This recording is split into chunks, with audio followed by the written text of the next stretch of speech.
हे हाय। तो आप सभी ने ग्रुप डी लेवल 1 का एग्ज़ाम दे दिया होगा और एग्ज़ाम्स ख़त्म होते ही बस जैसे ही मैंने कहा था अपने नेक्स्ट वीडियो में कि भाई 15 से 20 तारीख के 20 आपका आंसर की आ जाएगा और ऐसा ही हुआ है और 17 तारीख होते होते आपका आंसर की आ गया है। और आंसर की आने के बाद आपने अपने आंसर चेक कर लिए हैं कि मैच करा लिया है। हालांकि मैं मानता हूँ कि 2 एक क्वेश्चन आपके गलत हो सकते हैं और ये सही भी है कि हर हर शिफ्ट में लगभग 1-2 क्वेश्चन गलत हैं, तो उस पर आप ऑब्जेक्शन लीजिए और आपका नंबर उसमें जुड़ेगा। और दूसरी बात यहाँ पे कि आप अगर अपना आंसर की चेक कर लिए हैं कितना मार्क्स बन रहा है, उसके बेसिस पे आपके पास रहा मार्क्स मैं दिखा रहा हूँ यहाँ पे रैंक मित्रा का 5 लाख लोगों का डेटा है, जिसके बेसिस पे हम लोग यहाँ पे तय करने वाले हैं कि आपका सेफ स्कोर आपके जोन से फिजिकल के लिए क्या रहेगा और फाइनल के लिए क्या रहेगा। हालांकि फिजिकल के लिए रहेगा वो मैटर करता ही नहीं है, क्योंकि आपको पता है कि फाइनल में आप आते तो भी मैटर करता है, क्योंकि फिजिकल के लिए बुला के आपको दौड़ा के भगा दिया जाए तो कोई मतलब नहीं। तो फाइनल में कितना मार्क्स जा सकता है, कितना कट ऑफ रह सकता है इन द ब्रीफ, तो वही चीज़ों को हम लोग यहाँ पे टैकल करेंगे। तो देखिए हर एक जोन का, हर एक कैटेगरी का अलग अलग मैं बताऊंगा किस जोन में कितना कट ऑफ जा सकता है, कितना सेफ स्कोर रह सकता है। हालांकि मैंने एक ऐसे ही रैंडमली एक बहुत पहले ही वीडियो बना रखा है, उतना ही कट ऑफ लगभग लगभग जाएगा, आप देख लीजिएगा उसमें भी, लेकिन मैं उसमें सारे जोनों का एक ही साथ बता दी हूँ। लेकिन यहाँ पे मैं पार्टिकुलर एक एक जोन का हर एक कैटेगरीज का अलग अलग तरीके से बताऊंगा, तो वीडियो थोड़ा लंबा होगा। देखिए स्किप मत कीजिएगा पूरा, भले ही आप 2 गुणे स्पीड लगा लीजिएगा, इसको स्किप मत कीजिएगा, पूरा देखिएगा, बहुत सारी चीज़ें आपको पता भी चलेंगी। अगर फर्दर आप तैयारी कर रहे हो रेलवेज़ की तो मेरे टेलीग्राम चैनल से जरूर जुड़ जाइएगा, वहाँ पे आपको बेनिफिट मिलेगा, आपको डेली बेसिस पे टारगेट वगैरह और जो इन्फॉर्मेशन रहते हैं वो मिल जाएंगे। तो मैंने बहुत सारे एग्जाम्स दिए हैं आपकी रेलवे के, तो मुझे पता है किस तरीके के क्वेश्चन पूछे जाते हैं, उसके बेसिस पे मैं आपको बहुत सारी गाइडेंस दे सकता हूँ। तो इसलिए आप उस टेलीग्राम से जुड़ जाएंगे तो आपको क्या जीएस में कैसे कुछ कमांड बनाना है उसके बारे में बता दिया जाएगा। एनटीपीसी की तैयारी कर रहे हैं या फिर अगर ग्रेजुएट यानी आप 12th लेवल पे हैं तो जरूर उससे जुड़िएगा, उससे आपको फायदा होगा। और एक स्ट्रेटजी वीडियो है मेरी एनटीपीसी की, उसको जरूर देख लीजिएगा। तो चलिए 5 लाख लोगों में से मैं आपको बताना चाहूँगा यहाँ पे कि भाई ये जो रैंक मित्रा का डेटा है इसमें लगभग लगभग 5 लाख लोगों ने अपना नाम मार्क्स चेक कर लिया। अब इस 5 लाख लोगों में डेटा में से जो बन रहा है हार्डेस्ट शिफ्ट वो है भाई साहब, देख पाएंगे आप, पहला 19 तारीख को 19 दिसंबर को सुबह वाली शिफ्ट जिसका एवरेज मार्क्स 38 है, बहुत ही कम मार्क्स है, एवरेज मार्क 38 है। और ये सबसे हार्डेस्ट शिफ्ट है, यानी कि इस शिफ्ट वाले को सबसे ज़्यादा नॉर्मलाइजेशन का फायदा होगा। आपको पता होगा लगभग करीब 100 दिन ये एग्ज़ाम चला है और इसी 100 दिन के एग्ज़ाम में 100 शिफ्टों का एग्ज़ाम था, दिन में नहीं, 100 शिफ्ट के एग्जाम्स में नॉर्मलाइजेशन का बहुत बड़ा रोल है और नॉर्मलाइजेशन होता भी है। तो आपके जो मार्क्स आ रहे हैं उसमें बहुत ज़्यादा पैनिक मत होइए, बहुत ज़्यादा घबराइए मत, उसमें भी नॉर्मलाइज होकर के आपके मार्क्स भी बढ़ेंगे, ये बात आप मान लीजिए।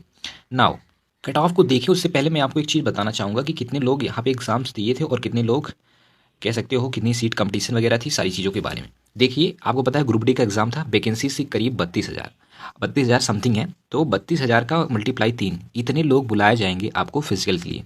करीब आप मान के चलिए 90,000 यानी कि 96,000 मैं मान लेता हूँ हालांकि, तो कुल मिला के मोटा मोटा 96,000 लोग बुलाए जाएंगे यहाँ पे आपके फिजिकल के लिए। ठीक है, फिजिकल के लिए 96,000 यानी 1 लाख लोग बुलाए जाएंगे। तो 1 लाख लोगों को बुलाने के लिए जो कट ऑफ जाएगी वो कम जाएगी, लेकिन उससे 2-4 नंबर ज़्यादा जाएगी आपकी फाइनल कट ऑफ। अब देखिए कितने लोग एग्जाम दिए थे, करीब करीब 63 लाख फॉर्म यहाँ पे डाला गया था इस बारी, 63 लाख फॉर्म फिल किए गए थे, जिसमें से अगर मैं बताऊँ आपको तो आप कह सकते हो करीब जिस तरीके से हर एक एग्जाम्स में ही होता है अप्रॉक्सीमेटली कि भाई जितने लोग डालते हैं फॉर्म उतने लोग नहीं आते एग्जाम देने, यहाँ पे भी लगभग 40 लाख लोग एग्जाम में, 38 लाख लोग एग्जाम में बैठे थे। तो आप मान के चलिए 38 लाख लोगों का यहाँ पर डेटा तो नहीं हो सकता, क्योंकि सब लोग तो चेक नहीं करेंगे, बहुत लोगों को ये पता नहीं होता है, क्योंकि ये 10th लेवल की नौकरी होती है, तो ये बहुत सारे लोगों को नहीं पता कि रैंक मित्रा से ऐसे चेक करना है, ऐसे चेक करना है, ऐसे सारी चीज़ें नहीं पता होती, इसलिए 5 लाख लोगों को ही डेटा पता चल पाया है। ठीक है, और जितने लोग मतलब अवेयर रहते हैं, जितने लोग चीज़ें जानकार रहते हैं, तो वो लोग अपना निकाल लेते हैं इससे, बाकी लोग वो मैनुअली मिलाते हैं। तो ये चीज़ें हैं। अब देखिए अगर 38 लाख लोग बैठे थे एग्ज़ाम देने, तो 32,000 लोगों में से आप देख पाएंगे कि जो हार्डेस्ट शिफ्ट थी उसको मैंने बता ही दिया। लेकिन मैं एक चीज़ बताना चाहता हूँ, देखिए कोई भी एग्जाम हो रैंकर्स तो बनते ही हैं, चाहे वो किसी लेवल का भी एग्जाम हो। देखिए इसमें भी एक रैंकर है, एक या 2 रैंकर है, दोनों ने सेम मार्क्स एक्वायर करा है, वो है 97.34, ये 100 में से है, आउट ऑफ 100, यानी कि क्या लेवल रहा होगा। हालांकि मैं ये मानता हूँ कि इसमें तुक्का भी काम करता है, क्योंकि आप किसी भी एग्जाम में बैठ जाओगे पूरा पूरा नहीं कर पाओगे, कुछ अटेम्प्ट्स आप एक्स्ट्रा लेते हो, जिसके बेसिस पे आपके अगर आपकी जो भाग्य है अच्छी रहती है तो वो तुक्का सही लग जाता है और ये नंबर बढ़ जाते हैं। ठीक है, अब ये कोई कहे कि जो 97.35 पाया है इसने बहुत टॉप, बहुत मतलब कि इसे पूरे क्वेश्चन आते, तो ऐसा नहीं था। हाँ ये जरूर है कि ये नंबर एक लड़का है, बट ऐसा नहीं है कि इसे पूरे क्वेश्चन आते रहेंगे, हो सकता है कि 2-4 क्वेश्चन इधर इधर उन्हें एक्स्ट्रा लिए हो। चलो ये तो बात ही बात है। अब मैं आपको दिखाता हूँ जोन वाइज पहले, लेकिन उससे पहले मैं एक बार वैकेंसीज आपको दिखा देता हूँ, फिर उसके बाद मैं कट ऑफ पे बात करता हूँ।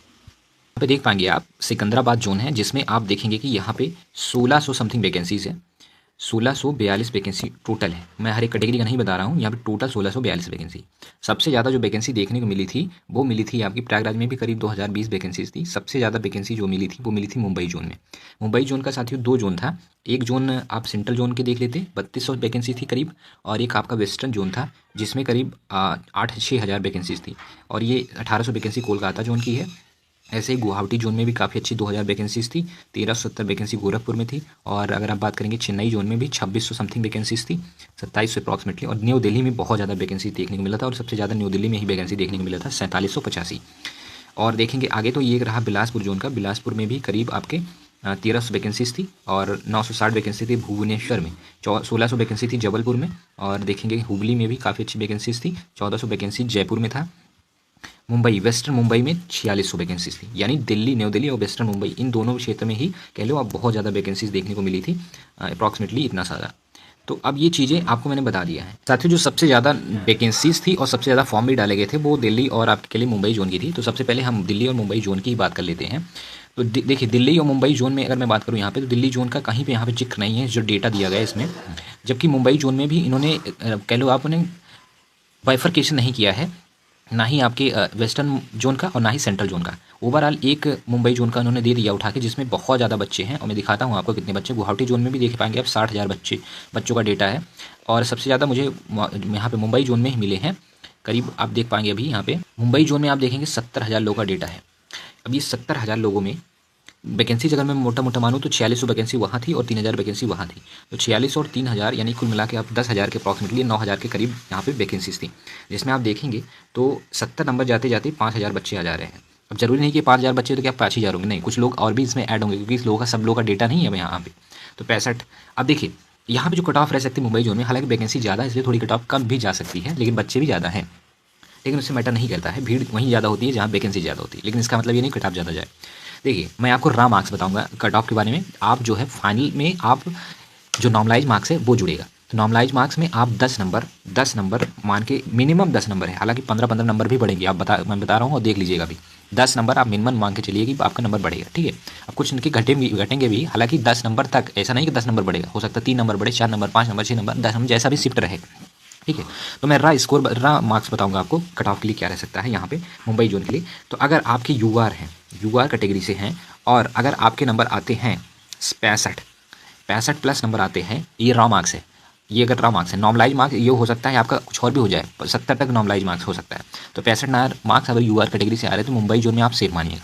ऐसे ही दिल्ली जोन से अगर आपने फॉर्म डाला था दिल्ली जोन का, तो दिल्ली जोन का भी आप यूआर कैटेगरी से मान के चलिए 65 नंबर तक कट ऑफ जा सकती है नॉर्मलाइज से पहले, ठीक है। दिल्ली जोन का, तो दिल्ली जोन का भी नॉर्मलाइज से पहले अगर बात करें तो 65 प्लस जा सकती है नॉर्मलाइज से पहले, ठीक। यूआर कैटेगरी में बता रहा हूँ, हालांकि अदर जो कैटेगरीज हैं उनमें आप 2-3 नंबर का वेरिएशन देख लीजिएगा। 4 नंबर तक आप यूआर से कर लीजिएगा ओबीसी का, फिर 1-2 नंबर ईडब्ल्यूएस का, वैसे ही एससी का 3-4 नंबर और एसटी का भी, ठीक। क्योंकि अब अगर मैं इस तरीके से बताना स्टार्ट किया तो बहुत लंबा वीडियो बन जाएगा, जो कि मैं चाहता नहीं। और ये हो गया आपका 2 जोन का, कौन सा, मुंबई और आपका दिल्ली जोन का। अब मैं एक एक करके मैं बता देता हूँ हर एक जोन का ही। तिरुवनंतपुरम में करीब 1,000 लोग का ही डेटा मिला है, वैकेंसीज में यहाँ पे ज़्यादा नहीं थी। तो आप देख पाएंगे यहाँ पे जो कट ऑफ जा सकती है बहुत कम ही जाएगी, ज़्यादा जाने की उम्मीद तो नहीं है। अगर आपके रॉ मार्क्स जो हैं वो रॉ मार्क्स करीब 68 के करीब आते हैं, तिरुवनंतपुरम वैकेंसीज कम है, तो यूआर कैटेगरी से आपका सिलेक्शन हो जाएगा। अगर मैं बात करूँ यहाँ पे सिकंदराबाद जोन की, तो 32,000 लोगों का डेटा है, और सिकंदराबाद जोन में आप 62 मार्क्स मान सकते हैं, नहीं 62 तो नहीं, सिकंदरा जोन में आप 70 मार्क्स मानिए चलिए, क्योंकि सिकंदराबाद जोन काफ़ी कट ऑफ हाई जाती है, 70 नंबर आपका मान के चलिए। दूसरा बात करें अगर हम दूसरी जोन का, प्रयागराज में 2,000 वैकेंसीज करीब थी। तो यूआर कैटेगरी में मैं मान के चलता हूँ जो नॉर्मलाइज से पहले मार्क्स मिलेगा आपको, वो हो सकता है यहाँ पे आपका यूआर कैटेगरी में प्रयागराज जोन का, वो आपका 72 नंबर तक कट ऑफ जा सकता है, क्योंकि प्रयागराज जोन का कट ऑफ हाई जाता है, हर बार ही जाता है, ठीक है। यहाँ पे बच्चे ज़्यादा रहते हैं। पटना में भी बहुत हाई जाता है कट ऑफ, तो यहाँ पे भी मान के चलिए 72-73 नंबर यूआर कैटेगरी से नॉर्मलाइजेशन के पहले है, हो सकता है नॉर्मलाइजेशन के बाद और भी नंबर जाए। मुजफ्फरपुर की बात करें तो हम मुजफ्फरपुर में भी काफ़ी कम लोग डाले थे और वैकेंसीज भी ज़्यादा नहीं थी, तो ये भी मान के चलिए 70 प्लस यहाँ पे भी आपका कट ऑफ रह सकता है। मुंबई जोन का हो ही गया था। अब मैं बात करता हूँ मालदा जोन की, तो मालदा जोन में मान के चलिए 500 से 600 लोगों का ही डेटा है। तो मालदा जोन में भी, हालांकि पिछली बार देखो बैरी तो बहुत ज़्यादा करती है, पिछली बार इसका कट ऑफ बहुत कम गया था, तो आप मान के चलिए 68 नंबर तक इसका कट ऑफ जा सकता है मालदा जोन का भी। अगर मैं बात करूँ कोलकाता की, तो कोलकाता में देखो भाई साहब बहुत हाई कट ऑफ जाता है कोलकाता में। कोई काफ़ी पिछले कुछ कट ऑफ की मैं अगर बताऊँ एनालिसिस करके, तो वहाँ पे बहुत कम, बहुत ज़्यादा कट ऑफ गया है। तो 33,000 लोगों का लगभग है तो डेटा यहाँ पे, लेकिन यहाँ पे 70-71 प्लस मान के चलिए कोलकाता जोन का भी कट ऑफ रह सकता है। जम्मू कश्मीर में भी बात करें तो 788 लोग हैं, तो 65-68 नंबर जम्मू कश्मीर में जा सकता है। गुवाहाटी जोन की बात करें तो 68 नंबर तक करीब आपके जा सकता है गुवाहाटी जोन में। हालांकि लोग का फॉर्म भी बहुत ज़्यादा फिल किया गया, 68 नंबर तक आप जा सकता है गुवाहाटी जोन में। और गोरखपुर बात करें तो गोरखपुर में देखो कट ऑफ बहुत ज़्यादा गोरखपुर में, क्योंकि गोरखपुर जो है यूपी से बिलोंग करता है और यूपी जानते हैं यहाँ बच्चे किस तरीके के होते हैं। तो भाई साहब यूपी बिहार वाले के होते हैं, तो 72 नंबर प्लस वही इसका कट ऑफ गोरखपुर जोन का। चेन्नई जोन की बात करें तो चेन्नई जोन में कट ऑफ बहुत ही कम जाती है, तो मैं मान के चलता हूँ कि 60 नंबर प्लस अगर यूआर कैटेगरी से है तो आप बिल्कुल सेफ मानिएगा अपने आप को। और चंडीगढ़ की बात करें तो चंडीगढ़ भाई सब टॉप मोस्ट लेवल की कंट्री है, या कंट्री नहीं कहेंगे हम, सिटी कहेंगे, और इसका कट ऑफ बहुत ही टफ जाता है। तो भाई 75 प्लस मान के चलिएगा, इसका कट ऑफ जाएगा ही जाएगा। और बिलासपुर की बात करें तो बिलासपुर में ये भी वेरिएशन या फिर कह लो मॉडरेट लेवल का रहता है, तो इसको भी मान के चलते हैं 70 के प्लस 70 के नीचे ही रहेगा, चाहे जितना हो जाए बिलासपुर का। अगर मैं बात करूँ भुवनेश्वर की, तो भुवनेश्वर में भी अगर देखेंगे तो आप करीब 68-68 नंबर तक भुवनेश्वर का भी जा सकता है। भुवनेश्वर उड़ीसा का बहुत ज़्यादा कट ऑफ नहीं जाता है। भोपाल की बात करें तो हाँ, भोपाल की कट ऑफ जाती है ठीक ठाक, तो 70 प्लस मान के चलिएगा यूआर कैटेगरी से भोपाल की भी रहेगी। ये रही बेंगलुरु की, तो बेंगलुरु की कट ऑफ बहुत ज़्यादा नहीं जाती है भाई साहब, और यहाँ पे फॉर्म भी बहुत कम भरे गए, तो मैं मान के चलता हूँ कि 65 से 66 नंबर बेंगलुरु की भी कट ऑफ जा सकती है।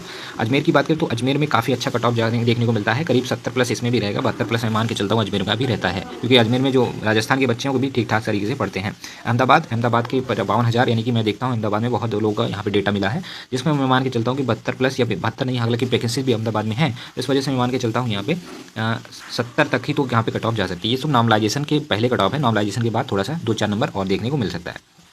बाकी आप किस जोन से हैं, किस जोन से आपका कितना नंबर आया है ज़रूर बताइएगा, जिसके बेसिस पे हम लोग और भी वीडियोस बना सकेंगे। और हाँ, अगर आप एनटीपीसी की तैयारी कर रहे हैं तो जरूर टेलीग्राम चैनल से जुड़ जाइएगा। वहाँ पे मैं आपको क्रिप्स एंड क्लियर क्या क्या आपको जीएस में पढ़ना है, किस तरीके से आपको करंट अफेयर को टैकल करना है, वो सारी चीज़ें मैं बताने वाला हूँ, तो जरूर जुड़ जाइएगा वहाँ से। बाकी आप बेफिक्र रहिए कि जितना मैंने कट ऑफ बताया है इतना ही जाएगा। पिछले जो वीडियोस मैंने बनाए हैं उसको भी देख लीजिए, अगर आप उसको सेटिस्फाई हो जाएंगे तो इसको मान के चलिएगा, ये देखेंगे तो आपको लगेगा हाँ नहीं सही बात है, इतना ही जा सकता है। तो वो जितना मैंने बताया लगभग उतना सारी चीज़ें हुआ है। हालांकि ऐसा नहीं कि जो मैं बताया वही हो गया, लेकिन लगभग में उतने होता है, तो ये अप्रॉक्सीमेटली ये भी ऐसा होगा। ठीक है, तो बाकी चैनल को सब्सक्राइब कर लीजिएगा, और अदर फर्दर अपडेट्स मिलते रहेंगे टेलीग्राम चैनल से, तो उसको भी जुड़ जाइएगा।